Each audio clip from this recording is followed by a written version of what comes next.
आप पढ़ेंगे तो आपको समझ में आएगा कि यीशु मसीह किस तरह से जी उठते हैं। एक बात है जो तीनों समय में कॉमन है, एक जैसी है। यीशु मसीह के पैदाइश के समय, यीशु मसीह के जन्म के समय, मृत्यु के समय और है जी उठने के समय। वो आपको मालूम है, वो कॉमन बात, एक जैसी बात कौन है? कौन है? स्वर्गदूत है। क्या है? आपको पता, जब यीशु मसीह का जन्म था हुआ उस समय भी स्वर्गदूत आया ना। किसको सुसमाचार दिया? हाँ, गडरियों को। और इससे पहले कि उसका पैदाइश प्रभु यीशु मसीह का संसार में हो, मरियम से स्वर्गदूत ने बात की। सही कह रहा हूं? सही कह रहा हूं? जब उसे क्रूस दिया गया तब भी वचन में लिखा है कि उसके साथ में परमेश्वर की आत्मा, वो अपने आप से कहा कि हे परमेश्वर, मैं अपनी आत्मा को तेरे बाहों में सौंपता हूं। अर्थात वो मरा नहीं, अपनी इच्छा से, अपने धैर्यता के साथ में, अपने अधिकार के साथ में अपने प्राण को छोड़ दिया। उसको संसार का कोई भी शस्त्र मार नहीं पाए। सही कह रहा हूं?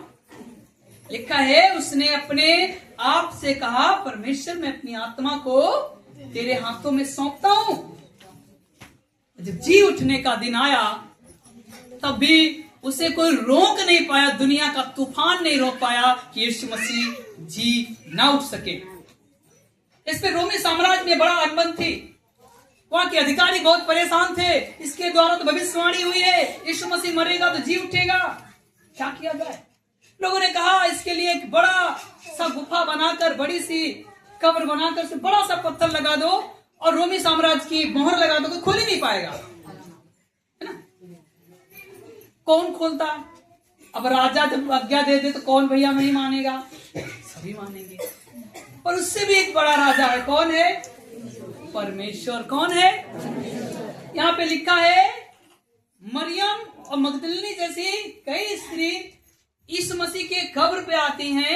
ये उस जमाने की बात है जब लोग मर जाते थे तो कुछ फूल माला लेकर जाया करते हैं अपने जो लोग बुजुर्ग होते हैं उनकी कब्रों पर। आज भी लोगों में ये चलन है ना? नहीं तो त्योहार रोज तो नहीं जा पाते, त्योहार चले गए। ऐसे ही मरियम मगदलिनी और उनके कई जो साथ में सहयोगी महिलाएं थी, वो लोग गई कि चलो हम कुछ द्रव्य रस, कुछ जो सुगंधमय चीजें हैं वो चढ़ा कर आते हैं। पर बात तो वहां यह है कि यीशु मसीह वहां था ही नहीं। सही कह रहा हूं? इसमें ऐसा लिखा है कि स्वर्गदूत आया, उसने ऊंचे पत्थर को लुढ़का दिया और यीशु मसीह उसमें नहीं था। क्योंकि ये बात उनको हजम नहीं होती मरियम को कि कैसे जी उठा, तो है कहां? शरीर तो हो सकता है, कुछ तो मिलता, कपड़ा तो मिलता। स्वर्गदूत ने कहा, भैया ये जगह देख लो, यीशु मसीह नहीं है, जी उठा है और वो तुमसे पहले गलील को जाता है। ऐसा मत्ती बताती है, मत्ती रचित समाचार की किताब, ऐसा ही वर्णन है। पर सबसे बड़ी बात है, जी उठने से आप क्या समझते हैं? आपको क्या फायदा है?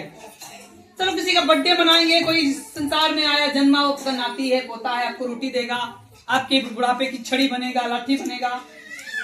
पर यीशु मसीह में ऐसी कौन सी ऐसी चीज जो आप उसके जन्मदिन को के साथ साथ उसके जी उठने को मना रहे हैं? आपको पता ही वादा है, जैसे सब मनुष्य जाति आदम के साथ पाप में साझी होकर मृत्यु में जाती है, ऐसे ही सब मनुष्य जाति यीशु मसीह के साथ में साझी होकर जी उठेगा। उत्पत्ति से लेकर प्रकाशित वाक्य तक जी उठने का यही सारांश है। उत्पत्ति से लेकर प्रकाशित वाक्य, जब 66 किताबों को पढ़ेंगे तो इसका एक वाक्यांश में उत्तर है कि जैसे सब मनुष्य आदम के साथ में पाप किए और मरे, मृत्यु का कारण बने, ऐसे ही इस संसार में हमारे प्रभु यीशु मसीह के आने के कारण सारी मनुष्य जाति यीशु मसीह में एक दिन जी उठेगी। बोले, हम सब एक दिन जी उठेंगे। आपको पता है, लिखने वाला कहता है, अभी तो धुंधला दिखाई देता, देखो आईने में अभी तो धुंधला दिखाई देता है, एक समय आएगा उसे आमने और सामने। ये कोई कहावत या कोई स्टाइल नहीं, ऐसा वचन में लिखा है, यूहन्ना बताता है। अभी तो धुंधला दिखाई देता है आईने में, एक समय होगा जब यीशु को करीब से देखेंगे ना, देखेंगे ना। आपको विश्वास होना चाहिए, परमेश्वर के साथ में किया हुआ वायदा झुठलाता, की हुई बातें झूठ हो नहीं सकती। और आपको विश्वास करना है कि यीशु मसीह मृतकों में से जिलाया गया, हम भी एक दिन जिलाए जाएंगे। संसार की वाली मृत्यु से नहीं, एक अनंत काल की मृत्यु। बाइबल कई मृत्यु के विषय में बात करती है। एक तो संसारिक शरीर से मर जाता आदमी, दूसरा आत्मिक, और एक है तीसरी मृत्यु जो इस संसार में हमेशा के लिए होगी। संसार में जो लोग मरते हैं वो मरकर इस संसार में शरीर को छोड़ जाते हैं और आत्मा परमेश्वर के पास लौट आती है। ऐसा लिखा है ना, क्योंकि पौलुस कहता है यहाँ तो डेरा सरीखा घर एक दिन गिराया जाएगा, परमेश्वर से हमारी मुलाकात होगी, परमेश्वर हमको चिर स्थायी कर देगा। कई बार हम आत्मिक रूप से शारीरिक बढ़िया हालेलुया जय मसीह की अच्छा गाना गाएंगे, पर आत्मिक रूप से हम कई बार मरे रहते हैं। वचन पढ़ा क्या ना, मन नहीं किया, प्रार्थना की है क्या, सुबह इतना ही थकान था, भूल गए पास्टर जी आज प्रार्थना नहीं कर पाए।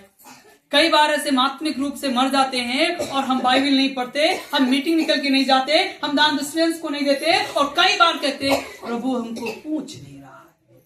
पूछने का मतलब आशीष नहीं दे रहा, पूछने का मतलब हमारी सुनता ही नहीं, हमारी प्रार्थनाओं को नहीं सुनता। पर वचन में लिखा है मरियम मगदलीनी जब मिलने गई, यीशु मसीह की कब्र पे विजिट करने गई, उनको भी नहीं पता था कि यीशु मसीह जी उठेगा। और जब देखती ही कब्र खाली है। क्या खाली है, क्या खाली है? आपको पता है उस परमेश्वर को इस संसार, रोमी प्रांत, रोमी साम्राज्य, कोई भी सरकारी सत्ता उसे रोक नहीं पाई जी उठने से, और वो जी उठा। लोग तो कहते थे इसको मार दो, क्रूस चढ़ा दो, सूली चढ़ा दो, इसकी किस्सा खत्म हो जाएगी, कहानी खत्म हो जाएगी, इसका राज्य खत्म हो जाएगा। और लोग इतने बुद्धिमान नहीं निकले, उनको क्या पता था यीशु के मारे जाने से यीशु जी भी उठेगा। हालेलुया। मैं कहना चाहता हूं आपके जीवन में यीशु मसीह एक बार फिर से लौट आया है, आपके मित्र के रूप में, आपकी पत्नी के रूप में, आपके बच्चों के रूप में, आपके माँ बाप के रूप में, आप जिससे बहुत प्यार करते हैं उसके रूप में एक बार फिर से प्रभु यीशु मसीह ने आपको मौका दिया है कि आप उसके साथ में एक अच्छे रिश्ते को बना ले। मेरे प्रियो, प्रभु यीशु मसीह का जी उठना करीब दूसरी सेंचुरी से मनाया जाता है, और यह अद्भुत है।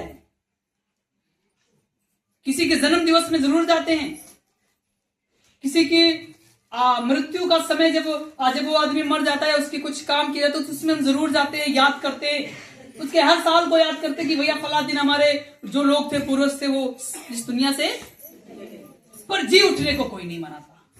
मनाए भी कैसे, कोई जी नहीं उठा, पर जी कौन उठा, कौन उठा? वाह, यीशु मसीह। हालेलुया। इस आकाश के नीचे पृथ्वी के ऊपर दूसरा नाम नहीं है जो आपको इस संसार में उद्धार को दे सके सिवाय प्रभु यीशु मसीह के। हम इसलिए उस परमेश्वर को मानते हैं। आपके लोग पूछते हैं कि तुमको कोई और भगवान नहीं मिलता क्या? तो आपके पास में उत्तर होता है, मिले तो बहुत, काम नहीं आए, काम तो वही आया जो आज काम में आ रहा है। हालेलुया। अंकल जी हमारे बाला मुझसे बैठे हैं, कभी कभी अपनी बातों को हमारे साथ में बांटते हैं। उनका मानना है कि मैं पहले भी इन कामों को नहीं करता था। जब मैं पहली दफा इस कलीसिया में आया, मुझे लगा हमारे हिसाब की बातें बताई गई। हालेलुया। और उन्होंने उसी दिन से ठान लिया हम ये तमाम तिरम झामड़ा को छोड़कर यीशु मसीह में विश्वास कर लेंगे। हालेलुया। ऐसे हमारे बीच में सैकड़ों अंकल बैठे हैं, सैकड़ों आंटियां बैठी हैं जिन्होंने यीशु मसीह को एक बार जानने के द्वारा विश्वास किया और जिंदगी भर उसको पकड़े रहे। पकड़े रहेंगे ना, पकड़े रहेंगे ना, जिंदगी भर नहीं छोड़ सकते। अब आपके सामने कोई आके कुछ बंदूक भी रख दे, ना ना, यीशु को हम जानते थे और है और हमेशा जानते। आपको पता है इस दुनिया का कोई भी राजा, प्रधानमंत्री, कोई भी रोमी प्रांत यीशु मसीह की सेवकाई को रोक नहीं पाया, क्योंकि उसकी सेवकाई ईंट पत्थर की नहीं है, सेना की नहीं है, हाथी घोड़ों जैसा नहीं है। उसकी सेवकाई, उसका राज तो हमारे और आपके बीच में था और है और बना रहेगा। हालेलुया। कौन रोकेगा भैया? मान लो आपको घर से आना बंद कर देगा, पर आपका दिल तो नहीं कोई बंद कर देगा, तब तो आप उसको धन्यवाद देंगे। जबरन मुंह बंद करके बिठाए होंगे, पर मन में तो यीशु मसीह दौड़ रहा होगा, है ना? आप लोग कई बार तो सपने में यीशु मसीह दौड़ा करता है, होता ना? कोई आप डरावना सपना देखिए, कुछ ऐसा आप लगे, आप सचमुच तो प्रार्थना कई बार करते हो, ठीक है, पर कई बार आप सपने में भी दुआ करने लगते हैं। इसका मतलब है आपका लगाव इस संसार में यीशु के साथ में बन चुका है, और वो मिटने को नहीं, वो यही तो परमेश्वर है, यही तो उसका बेइंतहा प्यार है। इस संसार में वो इसलिए आया कि हम जीवन पाए, बहुतायत का जीवन पाए। आपके माँ बाप आपको पैतृक भूमि देकर जाएंगे, उनका जो संपत्ति होगी वो देकर जाएंगे, पर आपको उसके बदले भक्ति का जीवन या भक्ति का जो उनका अंश है वो आपको प्रदान कर नहीं जा सकते। कोई नहीं, मैं भी अपने बच्चों को नहीं दे सकता। ये तो उनको अपने आप से बिल्डअप करना, अपने आप से बनाना है। मैं आपको कहना चाहता हूँ, सारी चीजें तो आपको विरासत में मिलती हैं, पर यीशु की भक्ति को आपको खुद से एक इंतजार के साथ में बनाना पड़ता है और उस पर विश्वास करना पड़ता है, तब यीशु की भक्ति आपके जीवन में। सही कह रहा हूँ? अगर आपके बनाने से बनता तो आज का आप पति, आपका पत्नी और बच्चे सब यीशु मसीह को जानते। सही कह रहा हूँ? ये आत्मिक जीवन है, इसमें यीशु के साथ जिसका रिश्ता है उसको कोई झुठला नहीं सकता। एक कहावत ना, आपकी आंखें बंद करने से दुनिया अंधकार में नहीं हो जाती, बल्कि आंख बंद करने वाला अंधकार में हो जाता है। सही कह रहा हूँ? सही कह रहा हूँ? यही तो परमेश्वर है। आपको पता है कैसी बड़ी सभा थी जहां पे बहुत पढ़े लिखे योग्य व्यक्ति आए। उसमें से किसी ने कहा कि मैं साबित करूंगा कि परमेश्वर इस दुनिया में नहीं है। क्या कहा? बड़ा पढ़ा लिखा इंजीनियर या कुछ डबल डिग्री, है ना, पीएचडी वगैरह किया हुआ, कह रहा मैं साबित कर सकता हूं कि परमेश्वर इस दुनिया में नहीं है। भाई लोग देखने लगे कि हो सकता है कुछ ऐसा दिखाए कि इस परमेश्वर संसार में नहीं है। तो आया सामने स्टेज पे, उसने किसी से कहा आपके पास में क्या पानी का बोतल है? हाँ है। किसी ने कहा उठाओ, उठाया। क्या देखो ये बोतल दिखती है आपको? कह रहे हाँ दिखती है। कह इसलिए बोतल है तो दिखती है। फिर उसने कहा क्या किसी के पास किताब है? किसी ने कहा हाँ है। कह उठाओ, दिखाओ। उठाए और दिखाए। कह देखो किताब दिख रही है? कह हाँ दिख रही है। क्यों दिख क्यों रही है? क्योंकि ये है तो दिख रही है। ऐसे उन्होंने कहा क्या परमेश्वर है? आप सब खामोश हो गए। अब कहें तो मुश्किल, हाँ करे तो मुश्किल, ना करे तो मुश्किल। अब वहां की पब्लिक बिल्कुल ऊपर की सांसें ऊपर और अंदर की सांसें, कोई उत्तर नहीं आ रहा। उस पढ़े लिखे जन ने कहा अगर परमेश्वर होता तो दिखता। इसका मतलब परमेश्वर नहीं है। अद्भुत बात भाई, पढ़ा लिखा जन वो लोग मानने लगे हाँ भैया सही कह रहे। वो तो हमारे बीच में पढ़े लिखे डॉक्टर है ना, डबल डिग्री किए, ये सही कह रहे होंगे। पर एक नया लड़का था 12-15 साल का, छोटा सा। उसने कहा आपने बहुत अच्छा किया, बहुत अच्छा बताया कि हाँ परमेश्वर नहीं है। पर मैं भी आपसे एक सवाल करता हूं। डबल डिग्री पढ़ा लिखा ही क्या बच्चा हमसे सवाल करेगा? इंटर इसकी भी पास नहीं है। मैं तो इसके जैसा, जितना इसकी उम्र में उससे ज्यादा तो मैंने पढ़ाई की है। सारे सवालों का जवाब मेरे पास में है। उसने कहा आप बुद्धिमान हैं? कह रहा हाँ। कह रहा दिखाओ। कह रहे बुद्धिमान है? कह रहा हाँ है। कह दिखाओ। कह रहा देखो हमारे पास में आईडी कार्ड है, फला कंपनी का सीईओ हूं। कह रहे ठीक बात है। उन्होंने अपनी डिग्री दिखाई, मैंने पीएचडी की है, ये ठीक बात है। पहले बताओ बुद्धिमान आप हैं? कह रहे हाँ हैं। कह दिखाओ। कह रहे सर्टिफिकेट है ना, हमने पढ़ाई की है, आप बुद्धिमान है। ना उस पढ़े लिखे जन ने कहा बुद्धि दिखती नहीं है, वो अदृश्य है। उस लड़के ने कहा ईश्वर दिखता नहीं है, वो अदृश्य है, वो था और है और हमारे बीच में है।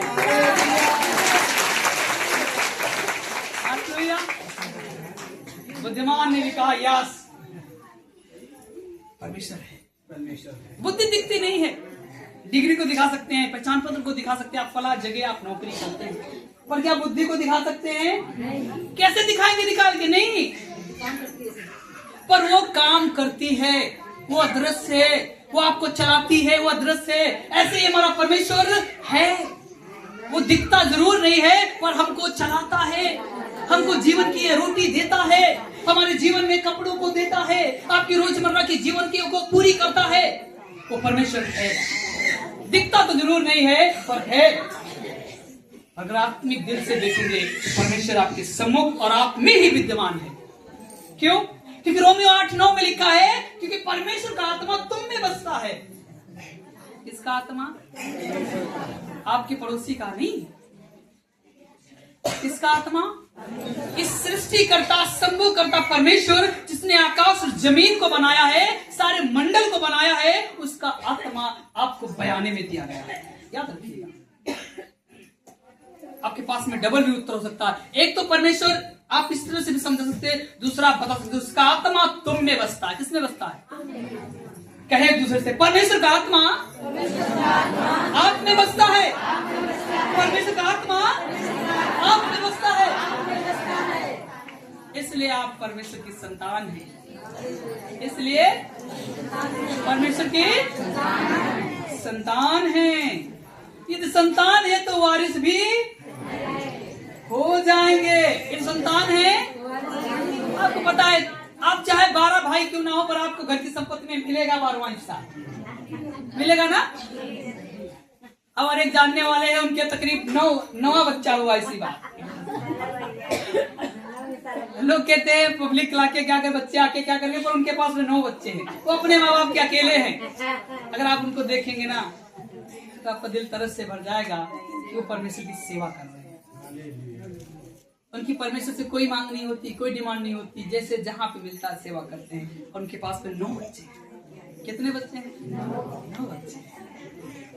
हालेलुया। मैं आपको कहना चाहता हूँ, आपके तर्कस में जो परमेश्वर ने बच्चे दिए हैं वो आपके लिए काफी हैं। 2 हैं, 4 हैं, 5 हैं, या 2 हैं या 1 है, जो कुछ है, आपका तर्कस खाली, क्योंकि भजनकार 127 में ऐसा लिखा है। भजनकार 127 में ऐसा लिखा है कि आपका तर्कस खाली नहीं है। परमेश्वर ने आपको तीरों के जैसा दिया है बच्चों को। मैं कहना चाहता हूँ, ये जो तर्कस भी खाली हो जाए पर आपका दिल नहीं खाली है, क्योंकि यीशु मसीह ने अपनी आत्मा से आपके दिल को भर दिया है। हालेलुया। कई बार लोग आपको छोड़कर चले गए हो, आकस्मिक कोई मृत्यु हो गई हो, या कुछ ऐसी भावना बनी हो, इस संसार में लोग नहीं है, पर मैं कहना चाहता हूँ परमेश्वर का आत्मा आप में जो भरा गया था वो है और रहेगा। वो छोड़कर नहीं जाएगा। इसलिए हमें परमेश्वर की आराधना करना है। हालेलुया। 8 वचन पढ़िएगा। इसी वे भय और बड़े आनंद के साथ में कब्र से शीघ्र लौटकर उनके चेलों को समाचार देने के लिए दौड़ गई। लिखा है, जो मरियम मगदलिनी थी, जो उनकी दोस्त थी, मित्र थी, वो दौड़कर भय के साथ में, लिखा है बड़ा भूडौल आया था ना। आपको पता है, जब यीशु मसीह जी उठा तो क्या आया था? मरा भी तब भी भूडौल आया, और जब उसकी पैदावार भी तब भी भूडौल आया ना। और अगर कल कल्पना करें तो कल भी तूफान जैसा ही आया था, है ना। हमको नहीं लगता था कि हम कल सुबह बैठकर किसी को वचन बांट पाएंगे। माहौल गर्म था, खूब अंधकार जैसा था, लपलपा रहा था, क्या पानी के जैसा बिजली चमक रही थी, और सुनीता ने सब कुछ लीप पोदरा सब बह भी गया। पर आपको पता है कि हमको मालूम है कि हमारा परिश्रम किया गया समय व्यर्थ नहीं जाएगा। 300 को बुलाएंगे, 500 लोग हमारे बीच में आ जाएंगे। हालेलुया। आपकी भरपूरी को देखकर अगर मुझे खुशी मिलती है तो सोचे क्या परमेश्वर को खुशी नहीं मिलती? हालेलुया। पर मेहनत करना है, पर आपको मेहनत करना है। सुनीता और हम लोग सुबह 4 बजे से जगह, हमको कुछ नहीं ज्यादा कर पाए, थोड़ा सा स्वास्थ्य गड़बड़ रहा, पर सुनीता ने बहुत मेहनत की है, सारे बर्तनों को धुला, सारे ड्रमों को धुला। सुबह कोई कह रहा आज क्या है तुम्हारे यहाँ, अचानक से सफाई हो रहा। आपको क्या मालूम है, हमारे तो आज यीशु मसीह जिंदा हुआ है। हालेलुया। सबके यहाँ ईश्वर तो मर के चले गए, पर हमारा ईश्वर था और है और रहेगा। आपको पता है इस मेहनत का किरदार शाबाशी किसी जन के द्वारा नहीं ले पाते, पर मैं जानता हूँ हमारा परमेश्वर हमको शाबाशी जरूर देगा। हालेलुया। एक आयत देखिएगा, भजन संहिता 16 और 10। भजन काल 16 और 10। क्योंकि तू मेरे प्राण को अधोलोक में ना छोड़ेगा। लिखा है, भजनकार क्या कहता है, तू मेरे प्राण को अधोलोक में ना छोड़ेगा, ना अपने पवित्र भक्त को सड़ने देगा। ये भी लिखा है, ना तो अपने पवित्र भक्तों को कौन कह रहा है, भजनकार कौन कह रहा है। इस दरमियान यीशु मसीह का जन्म नहीं हुआ। यशायाह भी कहता है कि वो संसार में जो आएगा वो नर होगा, वो परमेश्वर का मेमना हमारे लिए बलिदान किया जाएगा, हमारे पापों को उठा ले जाएगा। यीशु मसीह के विषय में बताता है। ये आयत भी किसके विषय में बताती है, लिखा है कि तू मेरे प्राणों को अधोलोक में छोड़ेगा नहीं। इसका मतलब है अधोलोक भी यीशु मसीह पर प्रबल ना हो सका, संसार भी यीशु मसीह पर प्रबल ना हो सका। आकाश पाताल और जमीन कह सकते हैं, आकाश पाताल और जमीन तीनों उसको रोक नहीं पाए, ना तो उसके जन्म को, ना तो उसके मरण को, और ना ही उसके जी उठने को। ये अद्भुत है, ये अद्भुत है। उसने हमसे आपसे बेहद प्यार किया है, हमारे आपके लिए संसार में आकर सूली ढोई है। आपके लिए लोग तो आपको सिर्फ अस्पताल तक लेकर जाते हैं, आपके लिए 1000-2000 रुपए लगा देते हैं, आपको खुश हुए तो एक धोती साड़ी दे देते हैं, पर यीशु मसीह तो अपने जीवन को आनंद तक आपको दे दिया, ताकि आप सदा जीवन में आनंद पाएं। हालेलुया। मैंने आपको बताया ना कि परमेश्वर हमारे लिए बड़े बड़े उपहारों को ला रहा है आपके द्वारा। वो बेशक लोगों के द्वारा वो छोटा हो सकता है, पर मैं उसे बहुत बड़ा मानता हूँ। वचन में लिखा है, तुम निश्चय अपनी कमाई को, अपनी धन संपत्ति को खाने पाओगे। और वास्तव में मैं किसी बिजनेस व्यापार को तो नहीं करता, और मैं किसी भी कमाने वाले से कम भी नहीं खाता। हालेलुया। परमेश्वर ऐसे लोगों को खड़ा करता है, कोई कपड़े भी देता है। बिहार में मुझे बुलाया परसों किसी जन ने, भैया आपका मैं इंतजार कर रहा हूँ, मैं बाहर से आया हूँ, क्या मिल सकते हैं। मैं दोनों लोग थका हुआ था और पूरे दिन की मीटिंग में, उनकी बात को हमने नहीं टाला। सुनता ने कहा डन करो और हम चलेंगे शाम को, और हमको क्या मालूम कि हमारे लिए उपहार लाए हैं। अब पता है यहाँ तो मांगने से नहीं मिलता, लोग बिना मांगे दिए जा रहे हैं। हालेलुया। क्यों? आप अगर बोएंगे तो आप काटेंगे, यदि आप बांटेंगे तो ही आप पाएंगे। आपको बांटना भी पड़ता है ना। जब मैं चला तो चलते समय उन्होंने कहा भैया ये आपके लिए। एक आंटी जी ने हमको चांदी का अंगूठी दोनों को दिया। अंगूठी देने का मतलब समझते ना, क्योंकि एक उड़ाऊ पुत्र जब आया तो उससे जिसका पिता था उसको अंगूठी पहनाया, है ना। प्रभु यीशु मसीह भी जब आपको बुलाए, आपको या किसी को जब बुलाते हैं तो उसमें लिखा उसने अंगूठी को पहनाया। अंगूठी इस बात को दिखाता है कि आप अधिकारी हैं। क्या दिखाता है? क्या दिखाता है? आप अधिकारी हैं। और मैं उनके परिवार को उनका बहुत धन्यवादी हूँ, उनका धन्यवाद देता हूँ। वो बेशक कम कीमत की क्यों ना हो, पर हमारे लिए तो बहुत कीमत की है, अन्य कीमत की, है ना। क्योंकि उपहार का कोई कीमत, उपहार का कोई कीमत अभी छोटा मिल रहा, आने वाले दिनों में बड़ा क्यों? क्योंकि लिखा है अभी तो आईने में धुंधला दिखाई देता है, अभी तो आईने में धुंधला दिखाई देता है, पर एक समय ऐसा आएगा जब आप यीशु मसीह को आमने सामने देखेंगे। अभी तो छोटा मिला है, बड़ा भी मिलने वाला है। अभी तो आपके पास में सिर्फ मोटरसाइकिल पहुंची है, घर बना है, आपके लिए बड़ी योजनाएं आपका इंतजार कर रही हैं। आप नहीं कर रहे, योजनाएं आपका इंतजार करेंगी। परमेश्वर ने आपको इतना अच्छा बनाया, आप नहीं। यहाँ तो लोग आपका इंतजार करते हैं, पर आपके लिए आपका इंतजार कौन कर रहा है? योजनाएं। आप जिस दिन यीशु मसीह की बातों को पूरी तरह से मान लेंगे, थोड़ा भी मान लेंगे, योजनाएं आपके कदमों में आ जाएंगी। हालेलुया। मुझे तो बरसों लगता था कि कोई हमारे जेब में 100 रुपया डाल दे तो मैं बहुत खुश हो जाता था। क्यों? हमारे लिए 10 रुपया भी उस समय हमारे लिए बहुत था। हमारे पास में अपना कमाया हुआ, मैं फिर कहता हूँ, कुछ नहीं।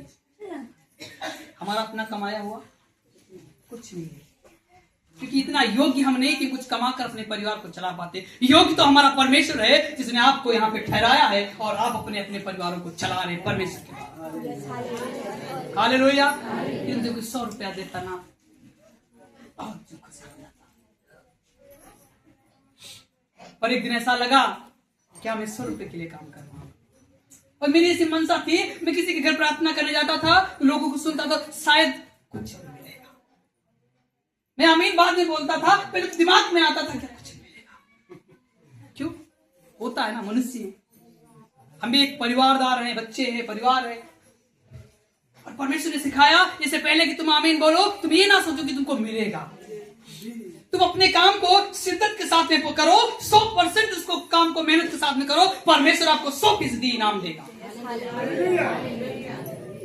परमेश्वर आज 100 से कहीं ज्यादा देता है।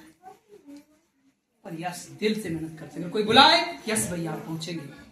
आपको आना, यस भैया हम मिलेंगे। आपको कोई सलाह लेना, यस भैया हम करेंगे। क्यों? हम हैं इसलिए कि यीशु के काम को करेंगे। मैं कहना चाहता हूं, आपके जीवन से आपके बेटी बेटा भी तैयार हो सकते हैं जो कई वीरू जैसे बन सकते हैं। हालेलुया। एटलीस्ट वो एक अच्छा इंसान बन के अपने परिवार को चला ही सकते हैं, अपने जीवन में अपने परिवार बच्चों को देख ही सकते हैं। सही कह रहा हूं? मैं फिर कह रहा हूं, ये सारा आदर महिमा सिर्फ परमेश्वर को मिलेगा, किसी व्यक्ति को नहीं। आप तब सफल बनेंगे जब आप यीशु की ओर चलेंगे। Hallelujah, hallelujah. इस मसीह हमारा तीसरे दिन जी उठा। किस दिन जी उठा? आपने खजूरों का रविवार मना लिया, आपने गुड फ्राइडे को भी मना लिया, और आज क्या कर रहे हैं? पुनरुत्थान दिवस को मना रहे हैं। क्या मना रहे हैं? रिजरेक्शन शब्द का मतलब ही होता है मृतकों में से जी उठना। ये किसी व्यक्ति पे लागू ही नहीं होता है। आप रिजरेक्शन शब्द का इस्तेमाल करें, कहीं पढ़ें, तो ये लागू ही नहीं होता, किसी जन के जीवन में नहीं लागू होता। कहां पे लागू होता है? सिर्फ प्रभु यीशु मसीह पर। किस पे? किस पे? क्योंकि वही तो मृतकों में से जी उठा है। परमेश्वर की सामर्थ्य अद्भुत है, अगम्य है, उसका दया बहुत बड़ा है। हालेलुया। आज का पुनरुत्थान दिवस आपके लिए आप क्यों आए हैं, क्यों मना रहे हैं, क्या लाया? सुनिएगा। पुनरुत्थान दिवस आपके लिए आनंद, क्या लाया है? आनंद, समृद्धि और आपके बीच में उद्धार को लाया है। क्या लाया है? रिजरेक्शन क्या लाया है? आनंद, समृद्धि और उद्धार को।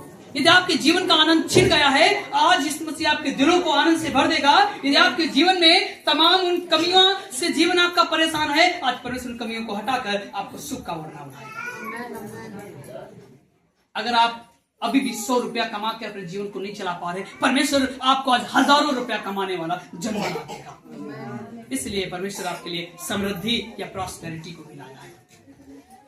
लास्ट बात है कि परमेश्वर आपके लिए उद्धार लाया। क्या लाया है? जब आप यीशु मसीह के पास आते हैं, बपतिस्मा लेते हैं, प्रार्थना करते हैं, तो आप यीशु मसीह के जन बन जाते हैं, और इस बात की श्योरिटी मोहर लग जाती है कि परमेश्वर आपको उद्धार अवश्य देगा। हालेलुया। सही कह रहा हूं? इतनी देर में आपने क्या क्या सीखा? सुनिएगा। नंबर 1, यीशु मसीह ने पाप को और मृत्यु को दोनों को हरा दिया। किसको हराया? किसको हराया? पाप और मृत्यु पे, दोनों पे जयवंत हुआ। इसलिए हम उसके जी उठने को मना रहे, क्योंकि इस मसीह के हक में जीना भी था, मरना भी था, और सबसे बड़ी बात है मौत और जीवन पे दोनों पे अधिकार किसका है? इस मसीह में। हालेलुया। दूसरी बात, पुनरुत्थान दिवस आपके लिए नई आशा, नई उम्मीद और आपकी सोचे से परे कहीं ना कहीं आपके लिए आशीष लाया है। नई आशा, नई उम्मीद और सोचों से कहीं ज्यादा आपके लिए क्या लाया है? आशीष लाया है।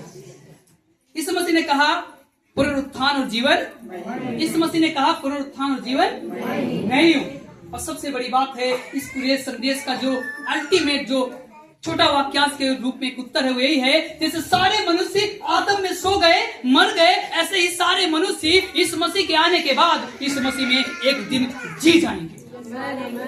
क्या हो जाएंगे? जी जाएंगे। हालेलुया। लागूकरण क्या है? यदि आप विश्वास योग्य होकर चलेंगे तो आपको उद्धार मिलेगा। क्या मिलेगा? क्या मिलेगा? उद्धार मिलेगा। दूसरी बात है, यदि आप धैर्य रखेंगे, विश्वास रखेंगे तो अंत में आपकी आशा पूरी हो जाएगी। और लास्ट बात है, जैसे इस मसीह मृतकों में से जी उठा है, ऐसे भी आप भी एक दिन मृतकों में से जिलाए जाएंगे।